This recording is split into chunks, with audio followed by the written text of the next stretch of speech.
सूरज एक stationery body है। ब्रह्मांड में उसका जगह फिक्स्ड है और बाकी सारे जो ग्रह होते हैं सूरज के चारों ओर चक्कर लगाते हैं।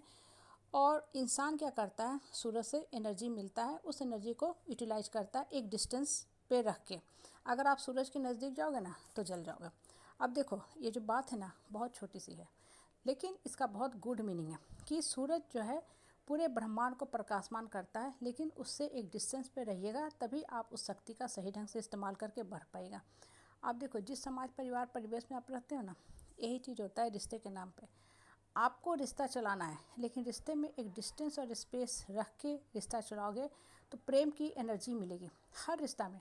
हस्बैंड वाइफ के भी रिश्ते का मतलब यही होता है। हस्बैंड वाइफ का रिश्ता बहुत प्यारा अटूट बंधन होता है, आत्मीयता का रिश्ता होता है। एक मैकेनिकल सामाजिक शो ऑफ का सुपरफिशियल रिश्ता नहीं होता है।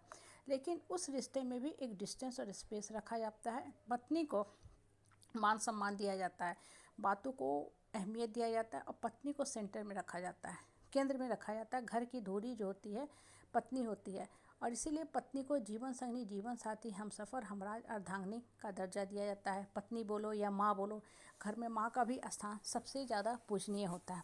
माँ के चारों ही पूरा जो घर होता है ना, बच्चे हैं, परिवार के लोग हैं, हाँ, घूमते हैं। जैसे ग्रह जो है सूरज के चारों ओर घूमता है। लेकिन जैसे सूरज की एनर्जी को हम लोग नमन करते हैं, दूर से प्रणाम करते हैं, उसी तरह घर की औरत की, ठीक है, माँ की एनर्जी को प्रणाम किया जाता है मान सम्मान देके। ये नहीं कि घर की जो औरत है उसको जलील किया जाए, नीचा दिखाया जाए, ताना टोन व्यंग छिटाकसी कहा जाए, सिर्फ और सिर्फ कमियाँ और कंप्लेंट निकाला जाए। जब आप बहुत ज़्यादा कमियाँ निकालोगे, औरत में कंप्लेंट करते जाओगे, तो क्या होगा कि औरत का, माँ का, जो घर की बहू है, आपकी पत्नी है, उसका मन टूटता जाएगा और धीरे धीरे वो फिर आपसे दूर होने लगेगी। और इसका कुप्रभाव आपको अपने ही जीवन में, अपने ही घर में दिखने को मिलेगा। बहुत से परिवार ऐसे हैं, आज के टाइम में बहुत से ऐसे परिवार हैं जहाँ औरतों की बहुत बुरी दशा चल रही है। हालांकि लोग ऊपर से लिपापोती करके समाज के सामने ये दिखाते हैं कि हम दोनों हस्बैंड वाइफ एक दूसरे के साथ बहुत अच्छा से पेश आते हैं। सोशल मीडिया पे चूँकि शो ऑफ का ज़माना है, सुंदर सा फोटो लगा देंगे, घर में चमकीला चटकीला बेडरूम का सीन लगा देंगे, महंगे कपड़े, हीरे जवाहरात, सोने चांदी से लदा हुआ कपड़ा पहन के फोटो पोस्ट कर देंगे सोशल मीडिया पे, और ये दिखाने की कोशिश करेंगे कि हम लोग बेस्ट कपल हैं। क्या वास्तव में बेस्ट कपल हैं? बेस्ट जो होता है ना, उसको number, rank, position, college, branch से फ़र्क नहीं पड़ता है। इंसान को, या जैसे विद्यार्थी को बेस्ट उसका नॉलेज बनाता है, उसके अंदर कितनी गहराई में, कितने डेप्थ में नॉलेज है। आप अगर बेस्ट कपल होंगे ना तो आपको फ़ोटो लगा के बताने की ज़रूरत ही नहीं है। आपके जो चरित्र होंगे ना, जो आप काम करते हो जीवन में, ठीक है, पत्नी को कितना मान सम्मान देते हो, वो अपने आप परिलक्षित हो जाएगी। आपको बताने की कुछ ज़रूरत ही नहीं है। जैसे बच्चा होता है ना, अगर पढ़ने वाला है तो एक अच्छे जगह पे वो जाके सिट करेगा, बहुत अच्छे कॉलेज से पढ़ेगा, ठीक है, जो भी ब्रांच पढ़ेगा उस ब्रांच में वो बहुत अच्छा परफॉर्म करेगा, अव्वल स्थान वहाँ भी रखेगा। अव्वल का मतलब हमेशा टॉप करना नहीं होता है। अव्वल का मतलब होता है जो भी आप पढ़ रहे हैं उस ब्रांच की आपको अच्छे से नॉलेज है कि हाँ, हम इस ब्रांच से हैं, हम इस ब्रांच का काम अच्छे से कर सकते हैं, मतलब हम योग्य, सक्षम, काबिल उम्मीदवार हैं, कैंडिडेट हम अच्छे हैं, हम जॉब कर सकते हैं। अब देखो, अगर आप एक अच्छे इंसान हो, आप पत्नी को मान सम्मान देते हो, तो उससे वैसे ही भाषा में बात करोगे।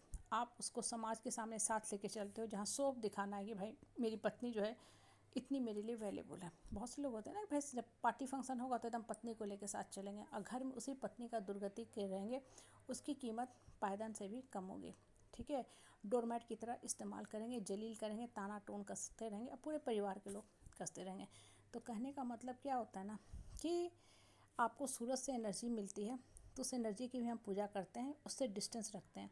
तो घर की औरत को मान सम्मान दीजिए, एक डिस्टेंस रख के उसको सम्मानित कीजिए, प्यार दीजिए, फिर आपको उनसे एनर्जी मिलेगा। आप सर पे चढ़ के औरत को पागल करार करोगे, पागल करार करने में लगे रहोगे, हमेशा तंग करोगे, उसकी कैपेसिटी से ज़्यादा काम लोगे, उसको नीचा दिखाओगे, तो फिर I am very sorry to say आपके घर का पतन का द्वार खुलने वाला है। और ऐसे ही घर बर्बाद होते हैं, और जब गिर जाता है घर तब लोग कहते हैं अरे इसकी औरत को ही नहीं सब करने आया, औरत ही बेकार थी, मेरा बेटा बहुत अच्छा था। ये सिर्फ और सिर्फ बेकार की फिजूल की बातें, इससे और ज़्यादा आप नुकसान करोगे। इससे अच्छा है कि सही समय पे चेत जाइए, ये समझिए कि मेरी माँ, मेरी औरत, मेरी पत्नी मेरे लिए बहुत वैल्यूबल है, इसकी एनर्जी से मुझे एनर्जी लेके जीवन में आगे बढ़ना है, इसलिए औरत को मान सम्मान देना सीखो।